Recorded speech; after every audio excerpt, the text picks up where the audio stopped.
con el doctor Ramón Echeverría. Él es médico especialista en enfermedades respiratorias, sobre todo. Actualmente hay una problemática. Con el invierno llegan una serie de enfermedades muy parecidas a las del COVID. Por eso la gente tiene que tener mucha precaución y hacer uso de los servicios médicos de un especialista, como usted lo quiera entender, o del profesional de la medicina. Doctor, buenos días, gracias por estar aquí. Muy buenos días a todos los oyentes y televidentes de este prestigioso programa. Como la venida del invierno, recién empiezan las lluvias y parece que va a ser un poco fuerte. Esperemos pues que no sea así, pero de acuerdo a las primeras lluvias, pues ya tenemos los primeros problemas.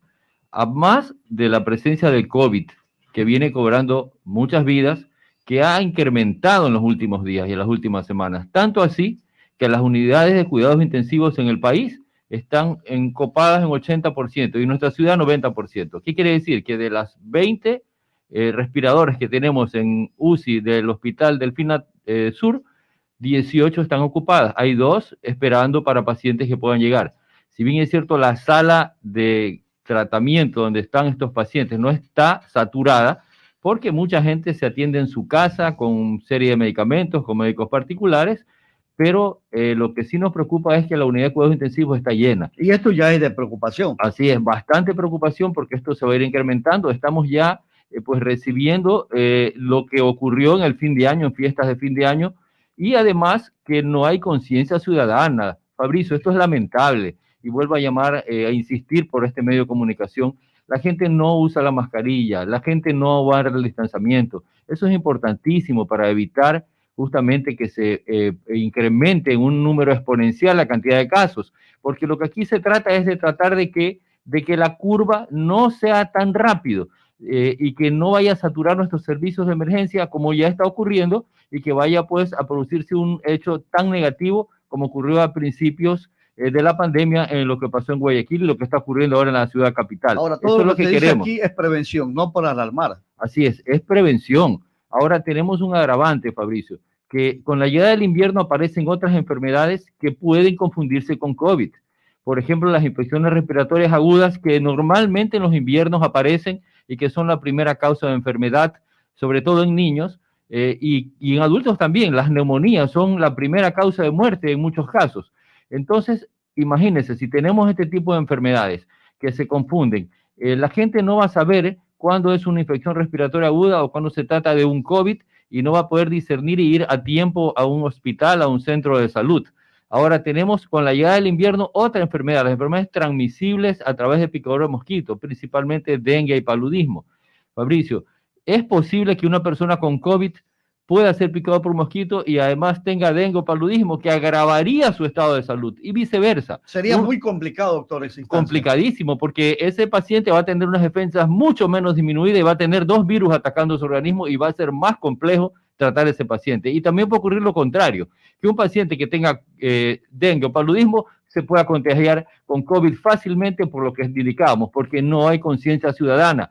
Usted que recorre las calles de la ciudad y hay muchísima gente sin mascarilla y eso no está bien. Esto ya se ha pues difundido por todos los medios, pero mucha gente no quiere entrar en razón. En todo caso, si nos preocupa, vamos a llevar en la sesión del día de hoy en Consejo Cantonal, vamos a llevar este petitorio para que el COE cantonal tome las medidas necesarias, se apliquen ya las ordenanzas que existen, de tal manera que podamos tener un control y por lo menos tratemos de que el progreso de la cantidad de pacientes no sea tan exponencial que vaya pues a saturar 100% o más de eso y rebose la capacidad de atención de los centros de salud. Doctor, dengue y paludismo ya hay en algunos sectores, en algunos barrios, en Esmeraldas, en algunos cantones. Es su época. Sí, así es, y por eso también dentro del COE cantonal vamos a pedir que se active la mesa técnica de salud en donde intervienen muchas instituciones, porque combatir dengue y paludismo y estas enfermedades transmitidas por mosquitos no solamente es fumigar, hay que quitarse la idea de que combatir estas enfermedades es fumigación, no.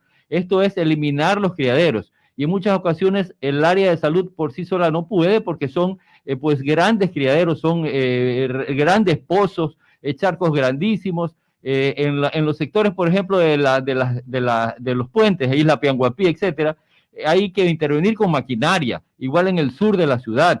desde ese estero que sale por acá por Púmpula, lo que es 50 Casas, lo que es La Laguna, todo eso hay que terminar con maquinarias, y eso solamente se puede lograr un trabajo efectivo haciendo una planificación conjunta entre algunas instituciones que tienen maquinarias como el municipio, el Consejo Provincial de Obras Públicas, que deberán pues prestar su contingente para disminuir lo que podría ser una epidemia añadida a una pandemia. Eso sería grave y fatal para nuestra ciudad. Doctora, a esto se suma también el descuido, ves en casa. En el patio tenemos el criadero de mosquitos. Dentro de la casa tenemos el criadero de mosquitos. Sí, Fabrizio, hablemos un poquito de lo que es el dengue. El dengue es una enfermedad transmitida por un virus a través de la picadura del mosquito Aedes aegypti.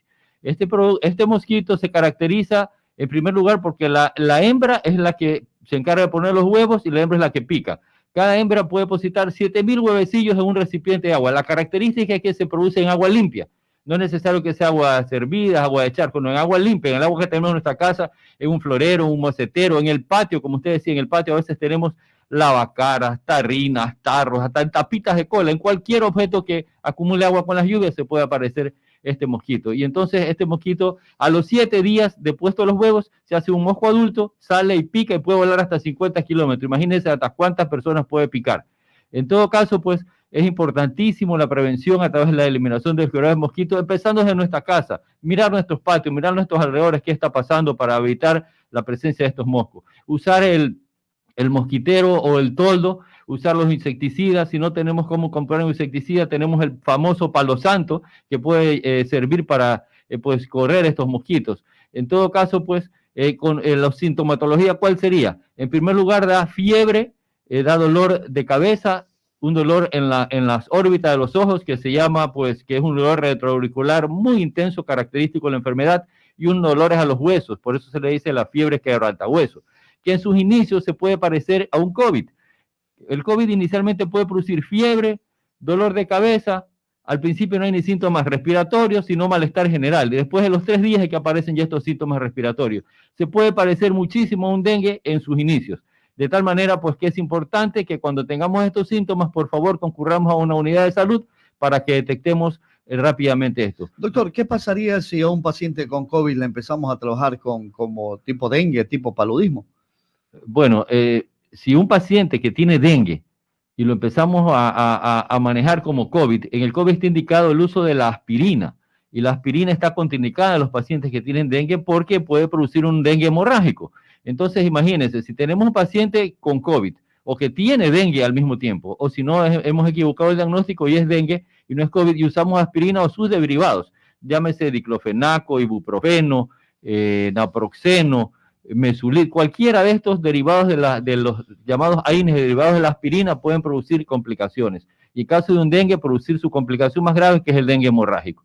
Entonces, esto pues sería fatal. Por ello es que es importante que conozcamos y que diagnostiquemos esta enfermedad. Al ir a un centro de salud, se harán los exámenes necesarios, se hará una biometría en donde veremos si no está hemoconcentrando ese paciente, si están sus plaquetas bajando. Este paciente tiene que ser pues internado rápidamente para que no se vaya a convertir de un dengue clásico en un dengue hemorrágico. Ahora, todas las unidades de salud deberían de contar con medicamentos, profesionales de salud y también con el laboratorio para que esta atención sea inmediata. Así es, lamentablemente en algunos sitios, en algunos sectores de las entidades públicas hay una escasez de medicamentos. Pienso que lo que más usado el paracetamol, eso sí hay, pero cuando ya se trata de complicaciones, pues no tenemos. Pongamos, por ejemplo, en los pacientes COVID, cuando necesitan un respirador, cuando necesitan ser ventilados mecánicamente, se necesitan unos sedantes como el propofol o como midazolam. Esto no existe en Esmeraldas. Ni en el país, creo. Exacto, porque esto es a consumo masivo y pues hay que hacer esfuerzos para conseguirlo. Igual manera, pues cuando hay complicaciones de COVID con infecciones ya como neumonías, y necesitamos vancomicinas, ceftriaxona, es decir, antibióticos de altas generaciones que tampoco en muchos lugares públicos no existe y toca al paciente comprarlos para salvar la vida. Entonces, pues, lo más importante acá es, para no llegar a esos extremos, justamente la prevención. Saber o conocer, sospechar de esta sintomatología, pues, e inmediatamente acudir a un centro médico, un hospital, para recibir el tratamiento oportuno y evitar complicaciones o equivocarnos en el diagnóstico. Doctor, tenemos inquietud. Correcto, doctor, buenos días. Ahora también hay otra enfermedad que se puede confundir, es el sarampión. En esta situación, el sarampión, dengue y coronavirus, al parecer es una combinación de Latinoamérica, según los entendidos en la materia. El sarampión no deberíamos ya tenerlo. Lamentablemente, mucha gente no acude a las vacunaciones porque la campaña del esquema de vacunación de la Organización Mundial de la Salud pues daba lugar a que todos los niños sean vacunados y esta enfermedad la erradicáramos. No se ha conseguido todavía por muchas causas, porque incluso durante la pandemia de COVID hubo desfases en las vacunaciones o porque la gente por temor a contaminarse no acudía a los centros de salud, no acudía a las unidades de salud donde se realizan las vacunaciones, y eso da lugar pues a la presencia de esta enfermedad que es básicamente en niños. Y pues se caracteriza, como usted indicaba, se puede confundir porque inicialmente da fiebre, da malestar y después aparece un rash, un puntito, que de paso se puede confundir hasta con un dengue, porque el dengue también, el 80% de los pacientes con dengue le aparece un rash, es decir, unos puntitos rojos en todo el cuerpo como sarampión o como intoxicación, y se pueden confundir las dos. La característica del sarampión es que el médico, bajo su criterio, al hacer el examen físico, va a encontrar unas manchitas llamadas de Koplik en la faringe, y también va a encontrar en algunos casos, pues, que este paciente con sarampión también presenta algunos síntomas respiratorios. Mire, otra confusión más con COVID. Un paciente con sarampión tiene síntomas respiratorios. Es más, puede haber neumonías por sarampión que son gravísimas porque lamentablemente no tenemos medicinas que destruyan los virus. Hasta ahora no se ha podido descubrir y esto agravaría más la problemática de salud de nuestra ciudad y nuestra provincia. Por ello, importante recalcar que cuando a primeros síntomas que sospechemos algo que no es común, pues visitemos a una unidad de salud para tener el diagnóstico correcto y el tratamiento oportuno y correcto. Doctor, ahora que usted decía sobre el tema de que no se ha descubierto una vacuna para la malaria, no se ha descubierto una vacuna para el sarampión, y ayer llegaron 8,000 vacunas contra el COVID. ¿Usted cree que Pfizer haya logrado obtener una vacuna que pueda minimizar este virus en el cuerpo, en el ser humano? Mire, la vacuna para el sarampión sí hay. Es más, estuvo a punto de erradicarse el sarampión. Lo que pasa es que han ocurrido algunos desfases y incluso en la época COVID, eso hizo que mucha gente no llevara a sus niños a vacunar y por eso pues hay un reaparecimiento de la enfermedad. Recuerdo hace 2 o 3 años que estuvimos en la Dirección de Salud, vinieron casos importados de Venezuela. Acá no teníamos en Ecuador hace muchos años y de Venezuela nos llegaron unos casos. Entonces, para el sarampión sí hay. El asunto de la vacuna para COVID, pues sí, se había indicado inicialmente que el plan piloto consistiría en 86,000 dosis de vacunas que llegarían al país para iniciar la primera fase que iba a ser a las personas de mayor riesgo, que eran al personal de la salud, a los ancianos que están en los centros geriátricos y al personal que los cuida. Pero lamentablemente solo llegaron el día de ayer 8,000 dosis de vacuna. Parece que la demanda es tan alta que Pfizer no ha tenido la capacidad de enviarnos todas las dosis. En todo caso, hoy día explicaba el ministro de Salud que eso es parte de su plan de manejo porque estas dosis de vacuna, estas vacunas tienen que ser conservadas a menos 70 grados centígrados y eso no es tan fácil. Afortunadamente la Pfizer ha realizado pues dentro de su presentación, viene con un envase que conservaría en frío durante 15 días, se conservaría esta vacuna empacada. Una vez abierta la caja, pues esto duraría unos pocos días. Y una vez abierto el vial, es decir, preparada la vacuna, dura 6 horas. Es decir, que cuando preparamos un frasquito que tiene 5 dosis, tenemos que aplicarlo porque en 6 horas se va pues a inutilizar. En todo caso, sí es preocupante que no llegó la cantidad necesaria, por ello ahora se va a priorizar. Solamente se va a vacunar al personal de la salud que trabaja en emergencia y en unidades de cuidados intensivos, no al resto de profesionales de salud. Y se va también a vacunar a los ancianos que están en los centros geriátricos, no a otro tipo de ancianos, no a personas vulnerables, no a sector estratégico, no a Fuerzas Armadas. Es decir, esto vendrá en otra fase de vacunación. Ahora, de esas 8,000 vacunas que llegaron acá, pues ahí también va a ser entregada de acuerdo a las regiones y a las zonas. El día de hoy empezarán con Quito y Guayaquil simultáneamente a vacunar a los que dijimos, a las personas que están en cuidados intensivos y en emergencia, y a los geriátricos.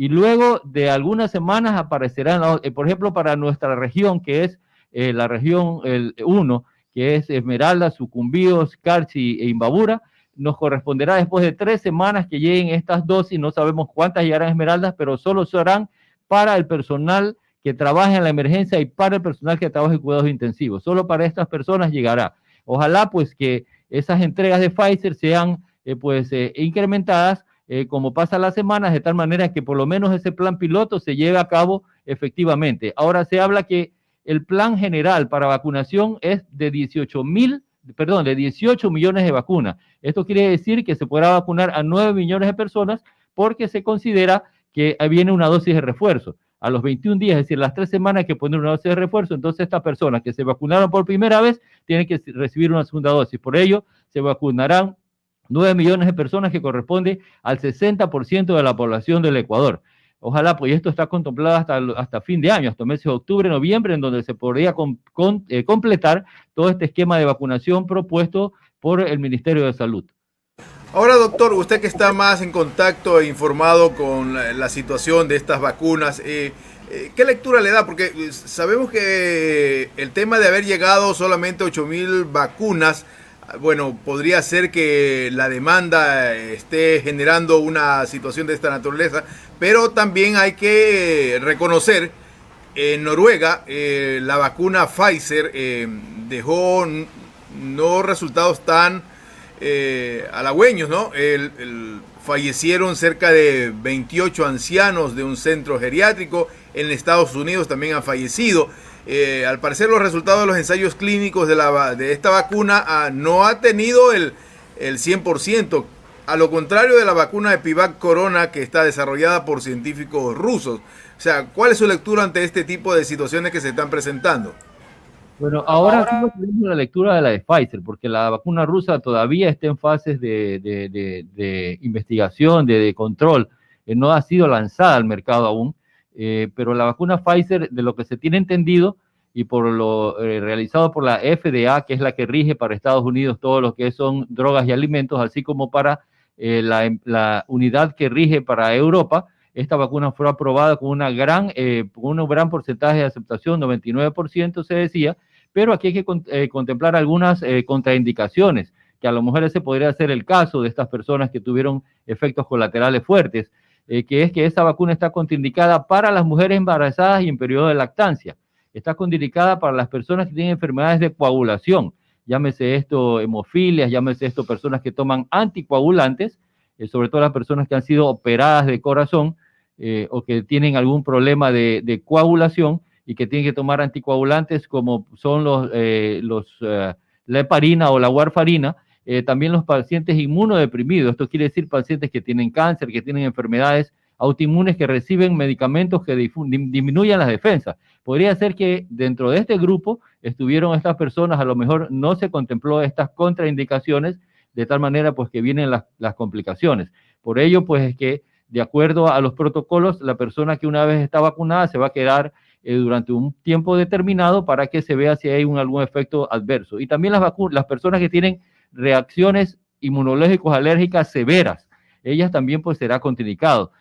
Cuando hablamos de severa, hablamos de que no será una persona que tiene una simple alergia digestiva o que tiene una rinitis alérgica, no, sino alergias severas, que cuando se come algún alimento o se inyecta, por ejemplo, penicilina, se produce un edema de glotis, es decir, se cierra la glotis, que es una reacción alérgica la más severa que puede producir la muerte. Entonces, por ello, estas personas vacunadas tienen que quedarse en las unidades de salud por un tiempo determinado para ver si no hay un efecto colateral. Pero yo sí creo y tengo confianza que estas vacunas pues irán mejorando, irán dando lugar a que pues la gente se vacune con el mínimo de reacciones.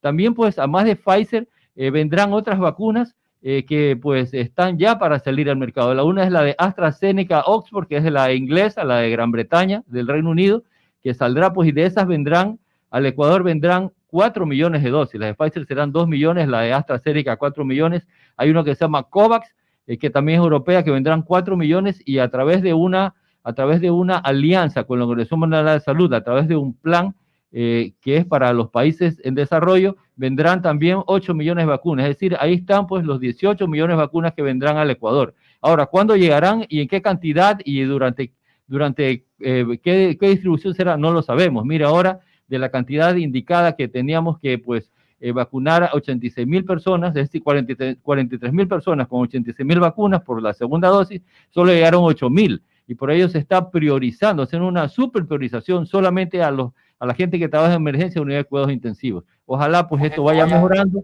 la disposición de las vacunas, la capacidad de los laboratorios, de tal manera que los países como el nuestro, países pobres, tengan la oportunidad de inmunizar a su población y de esta manera, de alguna manera, logremos controlar el virus. Hasta tanto nos toca seguir tomando las medidas de prevención. Lavado de manos, el uso de la mascarilla, importantísimo, porque la transmisión es a través de las vías respiratorias, y también pues el distanciamiento. Doctor, una última consulta de mi parte y quiero trasladarle, sobre todo por redes sociales que nos las hacen. ¿Puede alterar la vacuna del COVID el ADN de las personas? ¿Hay alguna investigación sobre eso? No, porque el virus es un virus ARN, no, que es el ARN es un mensajero que lleva la información mensajera, no es el ADN el que viene, pues, el que actuaría a nivel de genes, el que podría producir mutaciones genéticas y alguna interacción en los genes. No es ADN, es ARN este virus. Entonces no hay ningún problema con la genética ni con el ADN de las personas ni de ningún ser vivo. Doctor, para finalizar también acá, lo relacionado pues al cuidado que tenemos que tener frente a esto durante estos meses. Se complica la situación, hay que reiterarle este pedido a la población. Sí, pues lo primero es que cuando tengamos una enfermedad que no sabemos su causa, que da fiebre, tenemos fiebre de 3 días, dolores a los huesos, nos aparecen granitos en el cuerpo, visitemos un centro de salud. Y si tenemos estos síntomas añadidos a problemas respiratorios, que puede tratarse un COVID, también visitemos los centros de salud, porque puede ser un COVID o puede ser una neumonía causada por otro tipo de bacterias que son frecuentes en la etapa invernal. Y por ello, pues, importante esta recomendación. Vuelvo a reiterar, el uso de la mascarilla, importantísimo, el distanciamiento y el uso del alcohol para nuestras manos o el gel o el lavado de las manos permanente. Y así también, pues, la eliminación de los criaderos de mosquitos en nuestra casa, en nuestro patio, en nuestro vecindario, en el barrio. Tratemos pues de hacer mingas comunitarias, de tal manera que demos la mano a las autoridades en esta época donde hay tanta pandemia, donde tenemos problemas de agua potable, como ya veíamos al inicio, donde hay problemas telúricos, y además se agravan con todas estas pandemias, estas enfermedades que se presentan, pues realmente es importante la colaboración de la ciudadanía, que yo sé que la ciudadanía va a entrar en razón y tiene que dar la mano porque es la salud propia, es la salud de los familiares. Lamentablemente hay mucha gente que no ha entendido y solamente cuando le toca a un familiar, cuando pierde la vida un familiar, es que recién hacen conciencia de que el COVID es una enfermedad que mata, es una enfermedad seria y que tenemos que disminuir su multiplicación, su cantidad de casos para que no se vaya a saturar y congestionar los servicios de salud, como ya está ocurriendo si no se detiene esto. Las unidades de salud, le digo, los cuidados intensivos están por saturarse, las salas todavía tienen espacio, pero es importantísimo pues que tratemos de cortar esa cadena de transmisión de tal manera pues que podamos tener la menor cantidad de casos posibles en nuestra ciudad y en nuestra provincia. Muchas gracias, ha sido el doctor Ramón Echeverría, médico especialista en enfermedades respiratorias. Interesantes temas, las enfermedades de tipo tropical, a ello se suma pues la gran pandemia que vive el mundo y Esmeraldas no es la excepción.